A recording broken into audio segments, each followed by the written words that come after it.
那我们再来看看呢，本来以为俄乌战争已经落幕了，至少到收尾的阶段了，怎么搞得又打了起来？到底发生什么事哦？我们看川普就很生气哦，他说你普京疯了，他骂他。他说我跟俄罗斯的普京关系一直不错，可是现在好像出了什么问题，他完全疯了。那泽伦斯基当然他也抗议嘛，他也生气嘛，可是这个同时川普也出言制止这个泽伦斯基，也骂他说你泽伦斯基一开口就惹麻烦，你给我闭嘴。这是俄乌和拜登的战争，却是我在极力灭火，讲的好像自己多么的委屈一样哦。可是他曾经承诺，他一上台24小时会让俄乌战争落幕，可是完完全全跳票了。观众朋友，我们再来看看呢，川普他在2天前突然一下子把白宫国家安全会议裁员上百人，大刀一砍呐！你们这些人给我走！莫名其妙。那有些人因为是借调的回原单位嘛，可是呢，这中间有一个跟我们台湾相关的是所谓知台派失势分析里头有说，有一些对台湾友善的或者是比较挺台湾的这一些人被调离了。那川普4月传出在白宫会晤极右翼人士卢默这一位女士，那当时卢默提出不忠者名单，至少有6名国安会的官员后来被拔那我们可以看到卢默就跟这个川普讲说，有许多白宫幕僚太鹰派喜好对外用兵，所以违背川普的美国优先的外交政策。总是有一些人会在川普的耳边巴拉巴拉巴拉讲话川普就会做一些调整。而另外我们再来看看，包括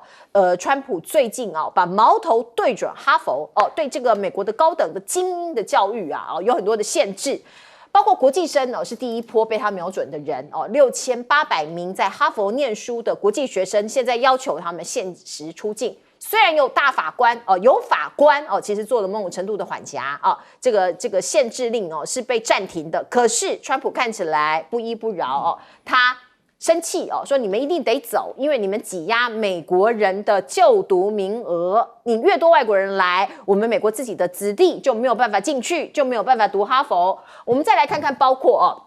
这个后面深层的意义是什么？是不是他认为哈佛这间这个很著名的大学精英大学常春藤的学校被中国渗透？我们来看看这件事情他说长期这个过去路透就说了，哈佛过去真的跟中国的关系蛮久的，也蛮深的包括研究伙伴关系，还有聚焦中国研究的学术中心，这些关系过去是正资产，为这个学校带来了国际事务的影响力全球的声誉，还有钱，大量的资金。可是现在川普政府指控你被北京渗透，反而变成了负担。那你这个封杀哈佛生4天造一口黑锅，这是来自于中国大陆的日渊谈天的评论，他认为是你刻意的很短的时间就找一个这个借口来追杀这个哈佛的国际生，而且把这个锅扔给中国。包括他们认为这是美国共和党的众议员发起了一封给哈佛大学的联合信，要求哈佛披露跟中国实体的合作详情，然后第2天就宣布这个哈佛跟中国的联系我要调查。2天之后，也就是4天之后，中国就成了美国对哈佛采取封杀行动的理由就4天就把这一个程序给造就了，也变成一个实际的理由了。可是在这个美国的精英界真的有很大很大的反弹，包括哈佛的前校长就说，你川普你这样很 stupid， 你这样很笨，你这样就是给中国送了一份大礼。因为他认为这项政策不只是重创一个学校而已，而且会摧毁美国整体高等教育的国际声誉，不仅让自己贫困孤立，还会让中国再次伟大这有可能因为美国是移民国家，很多移民贡献了这个国家脑力我们的智慧，他们的智慧，你现在把他们驱赶走，那中国大陆他会接收那中国再次伟大吗？我们再来看看欧盟跟川普的关系。川普也是一样，2天前觉得很不爽你欧盟跟我谈判关税的这个进度太慢了，结果直接说我6月1号开始要帮你所有欧盟的商品课50%的关税。话音才落这个冯德莱恩就打了一个电话给川普，结果川普立刻就改口说这个电话谈得很好所以呢我们就把这个50%的关税把它 delay 到7月9号。所以很多人现在已经有点习惯了，虽然是苦笑，可是也习惯了。川普先讲了一句话，然后又收回，包括这个报道就说是不是在玩内线交易？你再度推迟征收欧盟的关税哦。冯德莱恩就说啊，这是要达成这个良好的协议啊，所以欧洲准备好迅速果断的推进谈判。而另外，我们来看看美国人到底怎么看这个总统。有人说用脚投票，大概是这个意思。他们申请公民，英国公民哦，美国人他不想变美国人，他要去当英国人。他申请英国公民，今年第1季创下新高。很多人觉得说算了，我不要当美国人了。来，亮哥，这个哈佛的国际学生只有占27%啊，6800人啊。我随便举个例子啊，哥伦比亚国际学生40%啊，大概是1万多人哦，都是国际学生。南加大的国际学生17000多人，有多少中国学生你知道吗？多少？6500哦，南加大，而且快1/3。据我了解，南加大大部分都自费的，很贵。南加大是很贵的学校，学费超贵。所以我觉得川普根本就搞不清楚状况。你不要以为是哈佛大学中国学生最多啊，哈佛大学6800个外国学生，那个中国大概是1300，事实上大概1/5吧，1/5啊。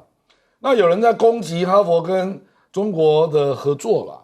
事实上大家都知道嘛，那个哈佛有那个甘乃迪学院，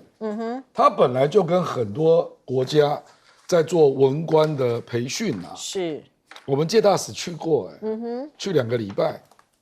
他说那个学费要25000美金，好贵哦，2个礼拜哦，就是这样啊，超贵。所以中国大陆也是嘛，比如说他们抓到什么新疆建设生产兵团，对，那就是派人去那边受训，是这种例子非常的多啦。我跟你讲，我以前我还在美国的时候，那个时候亮哥，你是哈佛博士，我是耶鲁，哦，你是耶鲁，对不起，不，我是跟你讲，对，我们那个时候 MBA 哈佛 MBA 很有名嘛，他1年收800个学生，里面有40个名额让日本指定，那这个就是协作嘛，那日本就派他们的高级公务员去哈佛 MBA，只去1年，所以我跟你讲，哈佛本来就是这样的学校，所以为什么他跟每个国家的那个领导层都很熟嘛，这个不是只跟中国好不好？我跟你讲，哈佛大学跟亚洲大部分的国家关系都很好啦，那只是有些国家久了他就自己培养人才嘛，日本现在就比较少去了，那早年几乎每个国家都这样，所以他只是拿开刀，本来就是嘛，因为我在财政委员会，我们财政部也派人去那边研修啊，一样嘛，所以我觉得这个叫少见多怪啦。川普事实上一开始是针对 DEI 啦，对，就是多元包容，他要你取消对种族啦、性别、宗教的特殊录取名额嘛。那第一个是要你改这个，那哈佛拒绝，那接下来他就冻结联邦资金22亿。哈佛还是不让，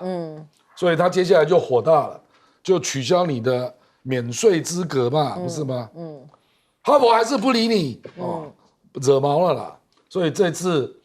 就找到一个绝对联邦政府做得到的事，就是国土安全部取消你的 I-20 签证，这里哈佛没办法了吧？所以我根本就是觉得是从 DEI 一路烧过来的，那目前就加了一个借口嘛，就说你们反以色列等同反犹太主义，那确实他有很多中东的学生，那第三世界国家也有很多学行同情巴勒斯坦，这是事实，有一些抗议活动。可是你国土安全部要求的是，你72小时里面给我交出抗议影片啊，对，这个哈佛怎么可能做嘛？哈佛就说这是学生的隐私啊，本来就是啊，凭什么？所以他就拒绝嘛，他就是用这一招，这个很麻烦哦，因为这个 I-20 的权利真的是在国土安全部，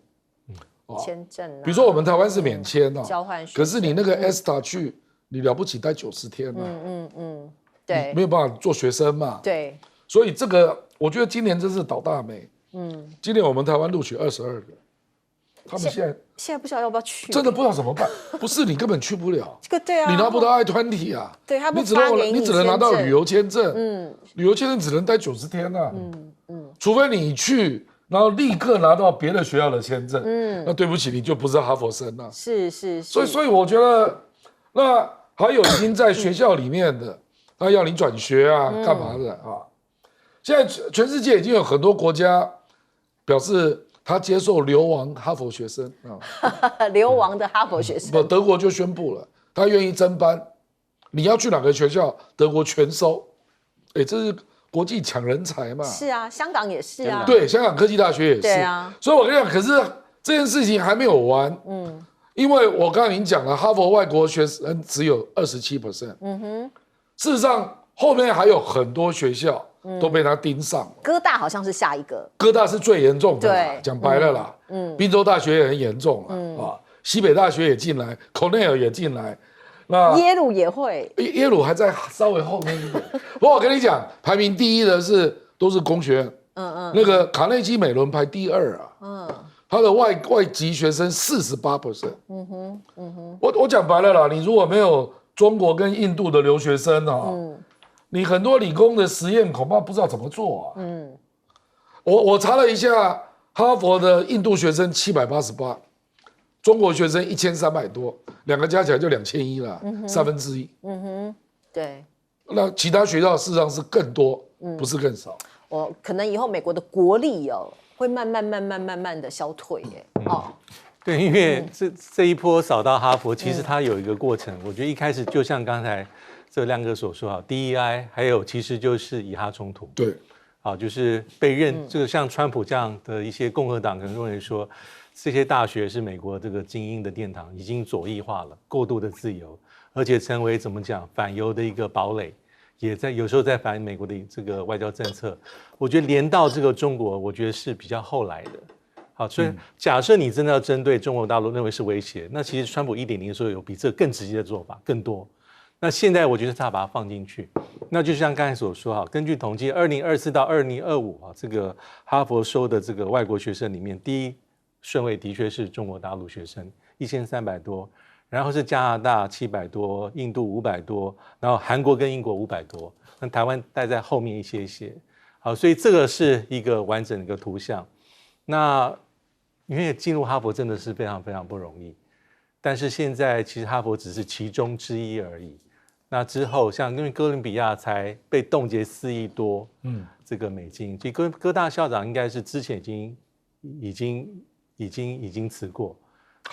哈佛也是，对，有一位。那哈佛现在是毕业典礼，哈佛的校长才刚刚毕业典礼，又被一些学生在做示威抗议。不过还好他是犹太人，对，但他现在立场守得非常非常紧，他向校友、向这个学校师生发所谓的这个公开信，意思是说这是学术的重地，他要打官司。对，所以现在就是两难，因为从2023到现在，其实好几个美国最精英的，包括常春藤盟校校长基本上招架无力。如果大家还有印象，看那个在参院作证的画面，其实参议员问的问题，他认为是很直截了当。对，但是校长们可能要考虑2个方面，一个是学术自由，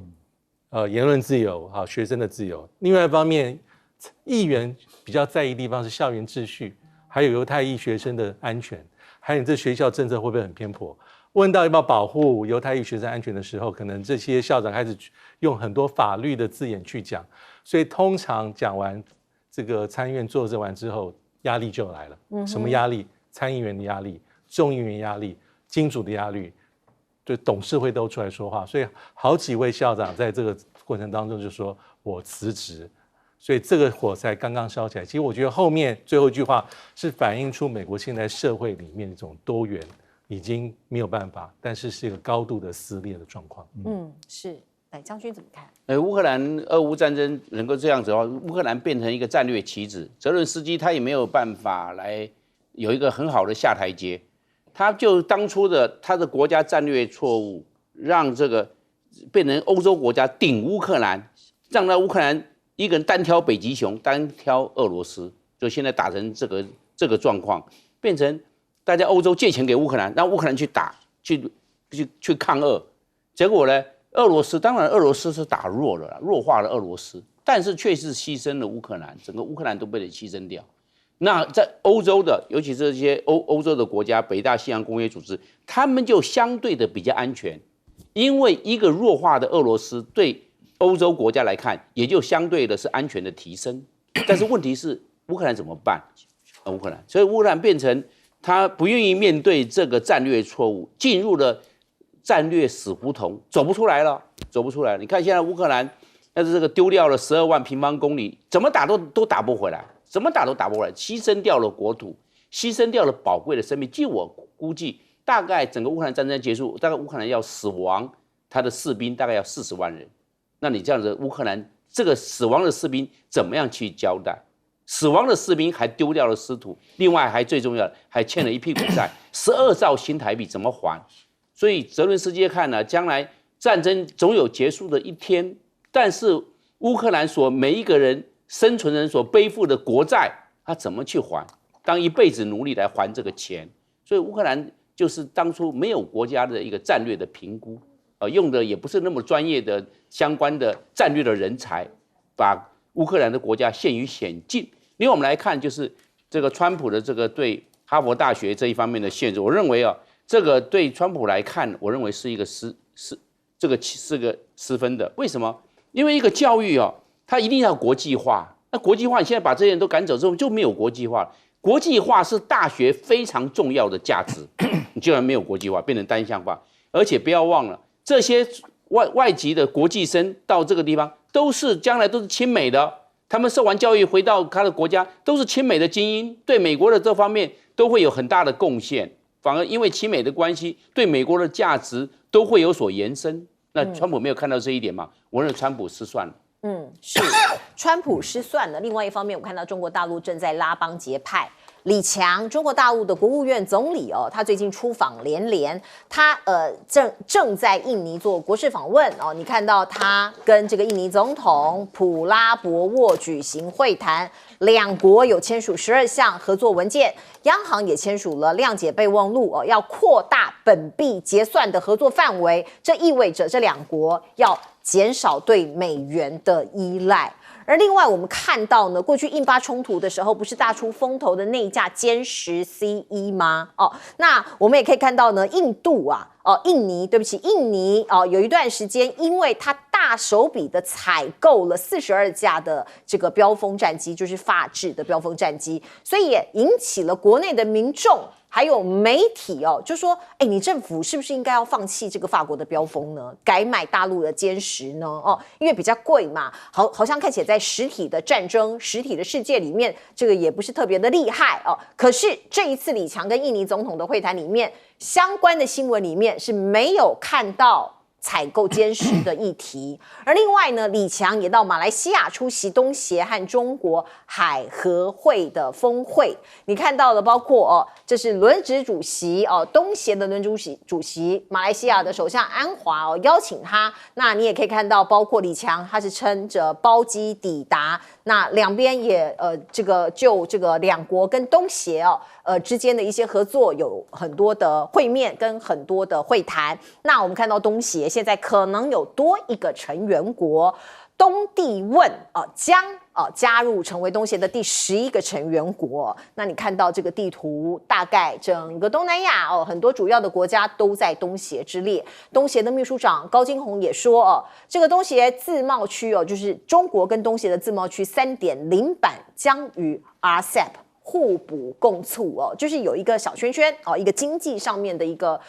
共生体会在这个地方实现。而另外讲到军武的方面我们看到这个画面是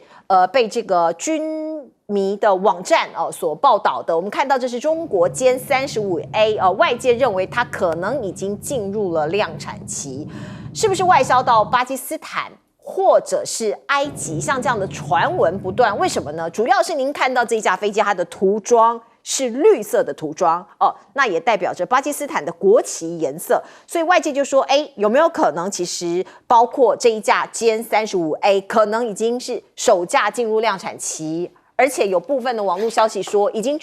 即将出口到巴基斯坦，或者是已经开始服役。当然这都是一些揣测的讯息官方都没有证实哦。那我们再来看看，包括海上哦，解放军的武力，福建舰这2天哦，不断的有新闻出来，主要是这个包括央视哦，他报道说这是第8次海事消息。之后呢，官媒也不断的说，对我们正在加紧进行海事。另外，我们看到香港的媒体也说，歼35就是它的舰载机已经在这个福建舰上面完成了弹射的试飞这也是一个很重大的一个讯息，因为报道就推断福建舰正式服役的日期已经接近了，有可能赶上8·1。中国大陆的建军节解放军的建军节，或者是抗日战争胜利80周年的纪念日，所以他现在紧锣密鼓的在做海事。而我们看到包括歼10、歼16是不是有一个前锋的一个无人机打前锋这是央视，它底下有一个叫做小央视视频，它最近很罕见的披露了彩虹7无人机的空战资讯，毫不隐晦的把这个标题上怎么写呢？给歼10、歼16打前锋做这样子的标题，介绍这个彩虹7无人机的空战资讯那它有2项优点，包括高速突防、很强的隐身性能它可以隐形，可以把战场前端的资讯传回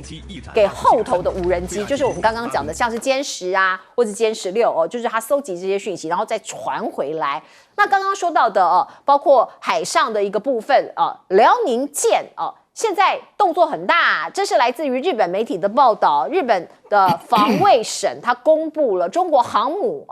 辽宁号上午在冲绳县九场岛以北大概200公里的东海海域进行航行。你也看到呢，他密切的在注意说，他在附近航行，并且进行舰载机的起降感觉在做一个演练。那日本的海上自卫队跟航空自卫队进行警戒还有应对，可是没有发生领空侵犯，因为他很怕他侵犯了日本的这个领空或是领海那这个是首次公开中国航舰在东海的舰载机起降的情况。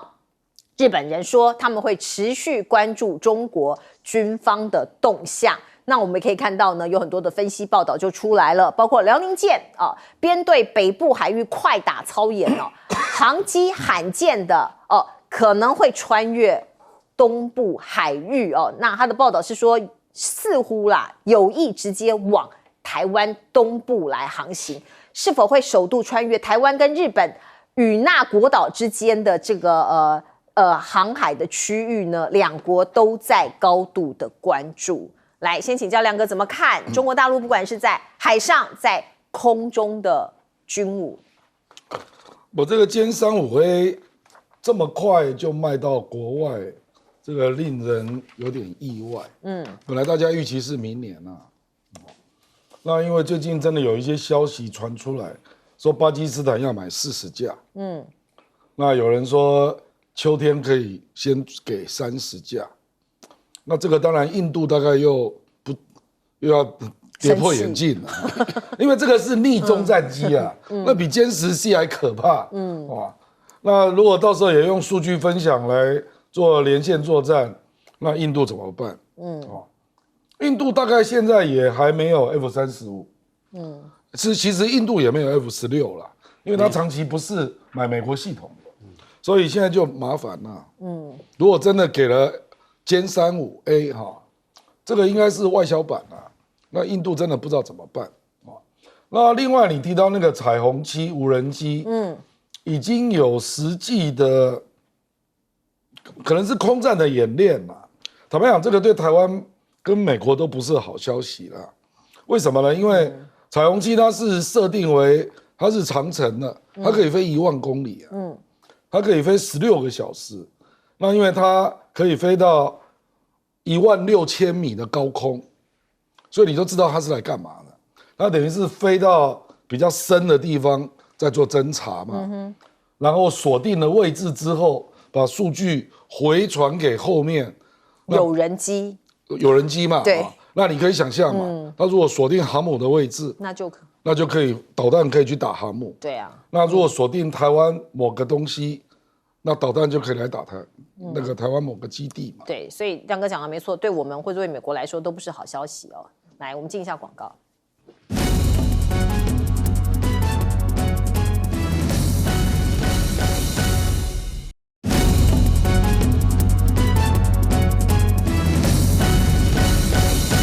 好，我们请教张延廷将军。我认为这个经过5月7号的印巴空战我认为标风战机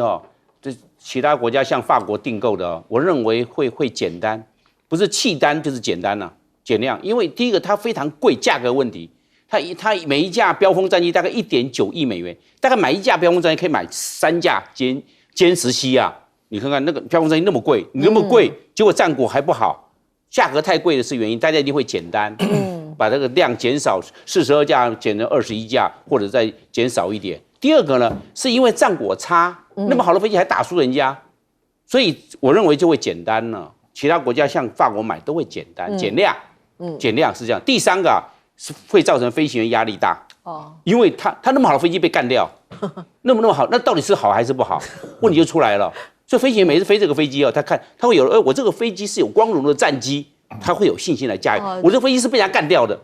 他这样飞行员会潜在的压力。那个心理状态，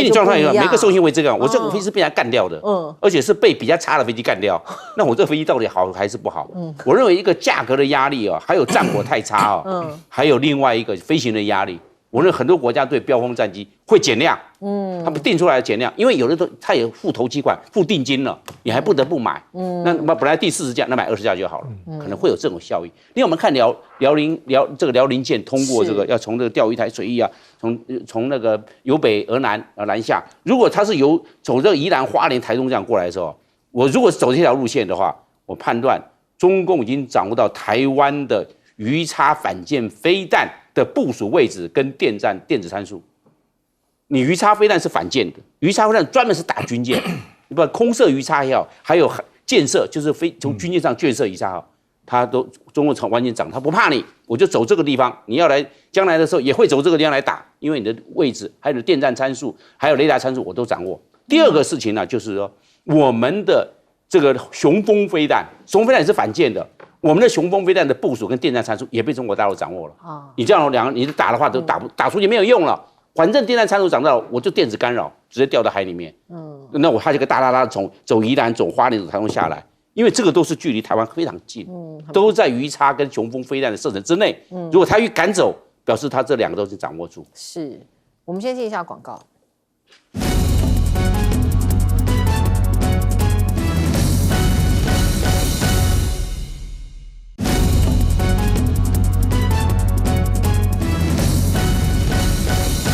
李强出访印尼跟马来西亚。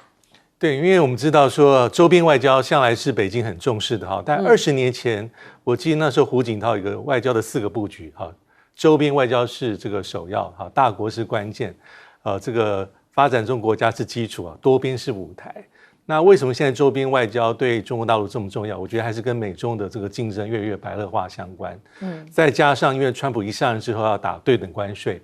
所以对等关税矛头其实东南亚国家其实一个都跑不掉。所以在这样的状况之下，这个东南亚就很重要。我们不要忘记上个月4月份的时候，习近平是首次出访，就是东南亚。去哪里？越南、马来西亚跟柬埔寨。那这次李强去的是马来西亚跟这个所谓的印尼，这几个都是指标性的大国。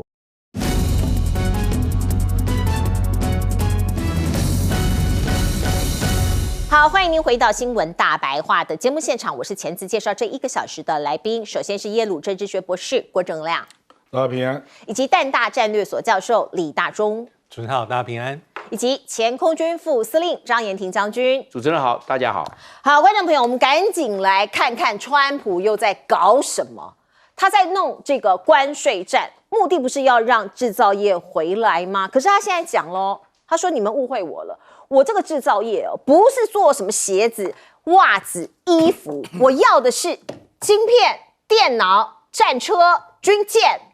所以那些低端的我不要。那它的这个关税战包不包括这些精品呢？我们看到像是 LV 啊、Chanel 这些大牌子有没有可能未来到德州生产？这些欧洲的工艺金招牌，他们很担心招牌可能会被砸了这是欧洲制造的价值主张所以品牌现在有在讨论这件事情。那另外我们来看讲到说这个美国制造像是战车啊、军舰啊，日本说我可以帮忙，Japan can help 他说我们有强大的造船技术这是来自于我们看石破茂讲日本将强调自身在建造破冰船方面的技术啊、实力啊，我可以帮你美军的军舰啊做一个维修哈。可是我们来看看全球10大造船国的这个排名，日本其实在第3名，第1名还是中国，第2名是韩国哦。那菲律宾在第4名，可是这个实力已经相距非常非常的遥远了。而另外我们再来看看，包括中国大陆他们自己的商人呐他们的电商的形态现在很快速的在转变。为了因应川普的策略，所以您看到包括他们开始招外国的直播主拓市场，我们来看看。中国的产品质量也好，然后款式也很多样化，然后我希望通过在中国直播把这些产品分享回去给我们马来西亚的朋友。要了解这个东西，所以我也感兴趣这个东西，可以更好的向客户介绍这个产品，让我直播更加顺利。好，你看到的是他们可能想要透过电商的这个直播的平台譬如说我随便乱讲，马来西亚的人包括印尼的包括美国的，包括阿拉伯世界的，用他们当地的语言来推销这个给当地的人。大概是这样子的意思。这网络就可以设定吗？是有16种语言。对，可是有人可能不知道怎么设定或者是如果譬如说我讲台语，假设有一些可能只会台语打工嘛，听着就做清楚的，会使来背的，大概是这样的意思啦那我们再来看看，包括这个科技战在美中之间。那华为现在一直不断的释出一些新闻，说他们突破了。先来看看这个晶片的部分。华为的官宣说是5奈米的麒麟晶片已经量产了那中国大陆的媒体说，包括央视都正式宣布说，中国正在等待重大的突破转捩点。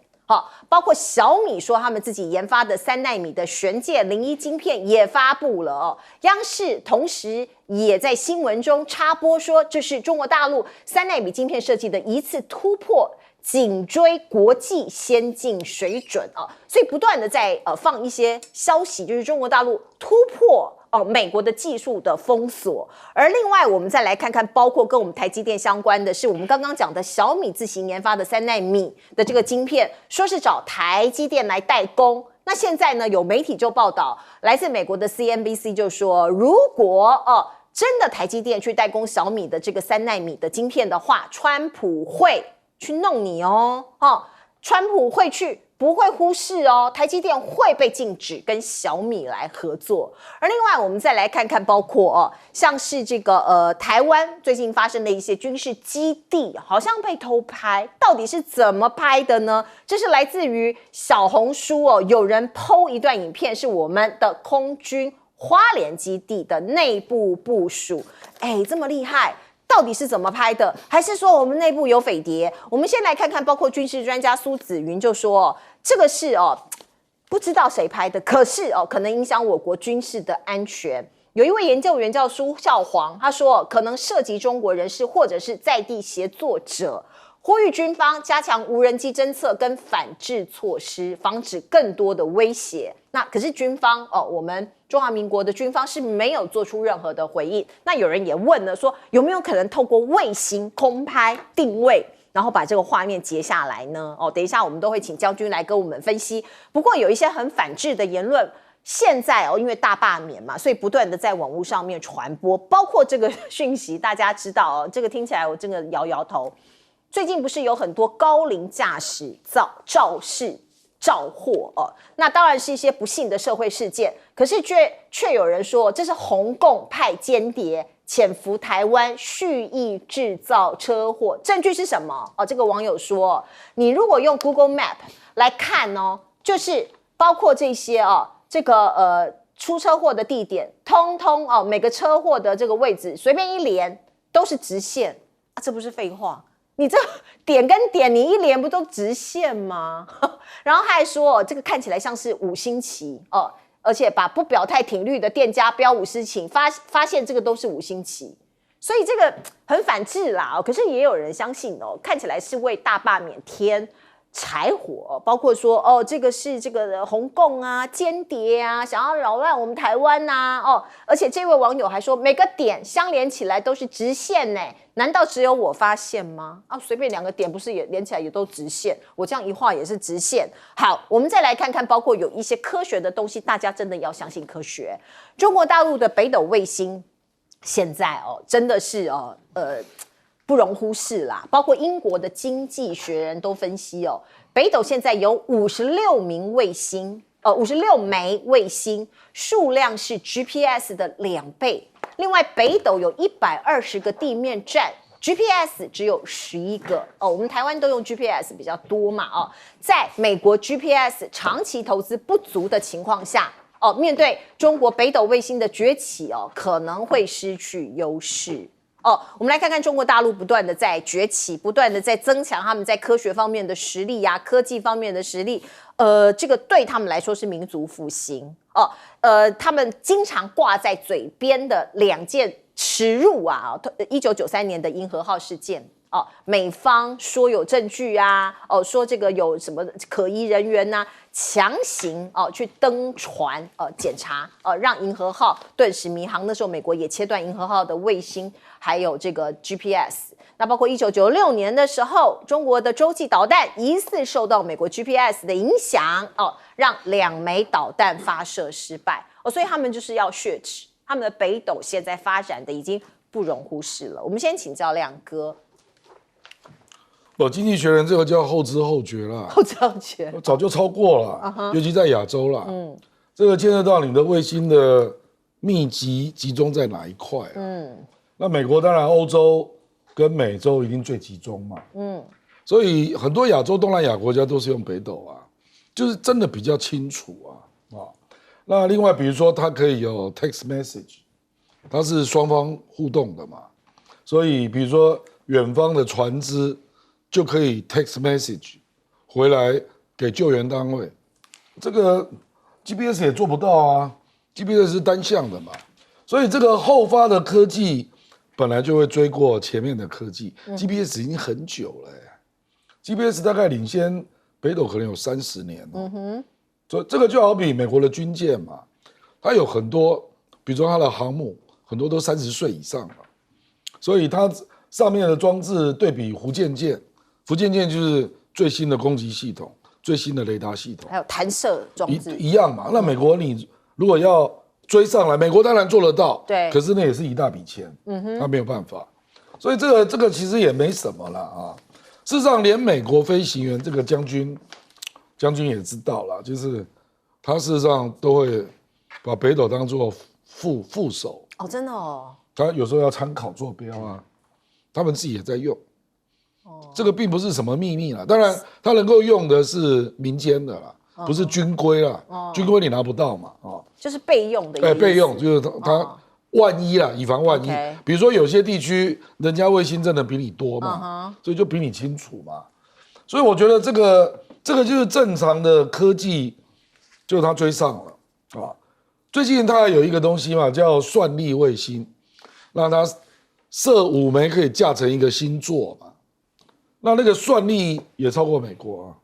所以我觉得美国真正的专家会焦虑是有道理的啦。那川普这个叫胡说八道啦。什么叫大东西？大东西，我不要小东西。大东西不一定科技含量高是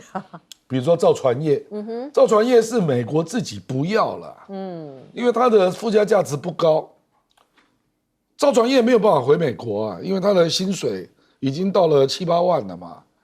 你造船业你一定会亏钱，对那造船业东西很大你是要自己做吗？所以我觉得，而且你说不要袜子衣服，对不起有一些纺织品是高科技所以我觉得美国有这个你不懂就不要乱讲话，又爱讲话所以会造成很多误导啦。其实晶片也有很多低阶的，科技含量也不高对，有低阶对不对？高阶。那马来西亚也在做晶片是对不对？所以我说不能这样讲啦。那至于他是不是想要透过日本，实际上他也有找韩国，就是希望协助他做造船的修护嘛可是据我了解，有一些法律上的问题啦，因为你的船，尤其是军舰，军舰如果维修要放在韩国厂，那你的机密会被看光。对啊，所以你跟韩国就要签，你们两个国家要进入一个新的阶段，美国才能够委外来修护军舰。这个美国军规很严格的啦，那美国是不是要相信韩国？这个真的还不知道。是没错。来，大中老师，对，因为川普现在讲说是要把什么美国再工业化是要把大东西拿回去，我觉得就很典型，他讲话没有很精确。那他为什么会有这样的讲法？可能也是因为这一阵子以来，比如说网络上很多的批评，民意很多的反弹，比如说有些梗图把这个美国的高级官员好像放在这个纺织这个生产线里面做衣服做 T 恤，他可能想要澄清的是，我不是要那些，那我要的东西是好的东西。那他所认知的好的东西，就包括他口中讲出来，比如说 AI 啦，比如说晶片啦、半导体啦，还有之前所讲的造船等等等等，但这些都不是一个很精确的讲法。那至于说，因为他之前有放话说6月1号就要对欧洲先实施50%的关税，那现在当然又往后延，但是很多媒体在讨论，那欧洲还有很多是精品产业，不管是皮包啦、香水啦，这些是有非常非常这个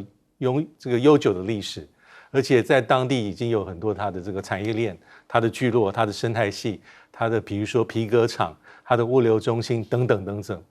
而且要把它移到美国去做，其实会让很多事情别人觉得不可能，所以这也是川普的一个讲法。那我觉得比较好奇的地方，其实现在是日本，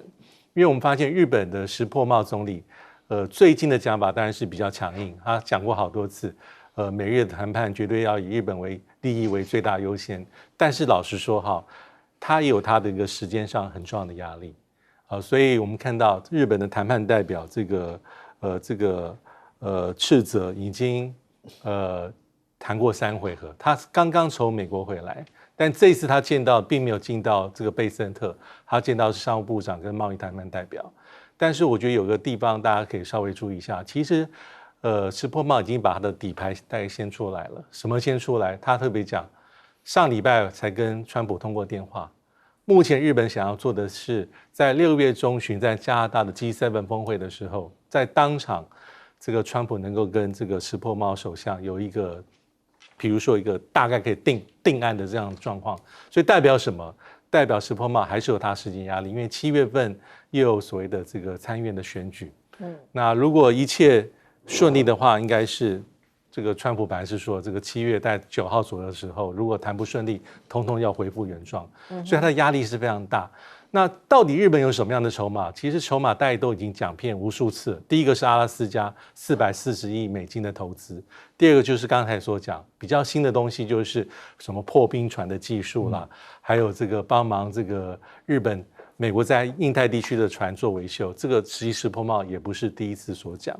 但是讲到是这些，那还有个地方就是他最在乎的是什么？石破茂目前谈判的重点就是，我觉得还是在钢铝跟汽车25%的关税，这是压在他的这个日本的脖子上，因为日本的汽车对日本的经济太重要了去年是21兆日币的这么大的规模，对，他换的是这些，但能不能成？我觉得因为他的底牌但已经被川普看得非常清楚，其实高度的挑战。是来将军。那花莲基地从空拍这个上面来看的话，是无人机的可能性很高，因为它是动态。因为人造卫星，不管是低轨人造或者中轨人造卫星，它是定点拍摄，因为它高度高，它就过去了，是定点。那它这个无人机，它的高度大概就100公尺左右。我看它，因为它动态，它还在飞嘞，它这个相关的跑道、滑行道、机库、机堡很清楚，还在变动。无人机拍的可能性非常非常之高。可是我们的基地可以让无人机飞过去吗？有飞过去，就是说有没有对空监视哨？应该有个对空监视哨，随时发觉。因为机场那么大，无人机很小，就像个盘子那么大，但是它那个摄像头解析度非常高，可以到达5000万画素，看得好清楚，甚至机号都可以看得出来。拍的，因为它的画素越来越高了，解析度就越来越强，看的就会越来越清楚。然后里面的这个机保里面停的是什么机型，机翼下面是什么挂载什么武器，它现在无人机都可以看得很清楚。你有没有办法去发现有没有对空监视罩？因为它动态的又小，没办法。那你发现到要怎么去处置呢？吹哨子嘛，那无人机你又赶不走。那你拿枪去打不掉，因为它太小。因为它太小，拿枪去扫射你，大概打个1-2万发都打不掉，太小会跑来跑去。那你用雷射，我们又没有雷射。那干扰枪，我们到现在为止干扰枪的验证好像都失败，没有办法把干扰掉地上，可能频谱没有抓到，性能还是说它的信号太弱。没有办法把这个无人机干扰掉到地上，那就没有。那最重要有没有对空监视罩？因为雷达看不到，它香港盘子那么大，雷达的反射波，而且它那个还不是实体，它那中间有空的螺旋桨而已，根本雷达波没办法反射，那雷达也抓不到，那只能看目视，就是靠对空监视罩。那就是眼睛不能眨，它从哪个方向进来？你这么看它从后面进来，你看得到吗？它从左边右边你看，你是看到正前方所以对空监视罩也是个问题。所以我们现在看。那有这个无人机，如果没有有效的防范的话，所有基地的部署、飞机、机库堡、作战指挥中心、雷达设施或防护的一览无遗，会看得非常的清楚。所以我要认为这个非常重要。要这样子打仗打情报，被人家看得一清二楚，全部摸透了。那打仗不要打了，他直接 GPS 定位，直接飞弹导弹直接命中了。这个很清楚啊。现在北斗我们来看北斗是精准定位全面覆盖啊。现在我们越来越依赖北斗，因为北斗精度高，你不然海上航行或者飞机，当都依赖到它的时候它变成它也有大数据那打仗的时候就针对你的大数据打你，因为你已经泄露你的行踪10年8年，它已经这个惯性它都出来，因为这个北斗知道每一天所使用的超过1兆次，你就知道你看它的使用量是多高。那它经过大数据分析的话，都电脑精算，你看你都有那个量子电脑，电脑一算出来之后，就知道哪些飞机、哪些军舰，然后真的打仗的时候直接定位、直接摧毁，因为你平常依赖它，是习惯它的这个运作了，它也找出这个惯性，找出它的常数，然后在打仗的时候，可能为了利用它，我们为了达到方便，也变成方便敌人来摧毁。也变成这个样子。可是我们有在用北斗吗？军方应该没有吧？没有，你不用北斗。但是问题，军方规定不能用北斗。对。但是有的人会依赖北斗。还有一个有吗？我们的军人对，有的人不是你，有的人你买一个电脑，你有时候一般普通人对民间你民间就用了，用习惯了，你用习惯可能在这一方面你就疏说，甚至你的手机都用北斗，你手机都被人家定位有可能。那有没有可能那个空军基地就是北斗，它在高空拍，然后把它连在一起？北斗是发射信号，你平常的时候我们讲的是高分系列的那个是看那个军事侦察卫星，那军事侦察卫星它是属于空拍，那北斗是属于定位的话是发送信号，差不多。其他的合成孔径雷达也好，或电子光学也好，或者是红外线的，它是侦察卫星，所以这个功能是不一样。所以基本上我们也都被看光光了。如果这样讲起来的话，是这样子。好，这个大家可能还是要这个提高警觉一下啊。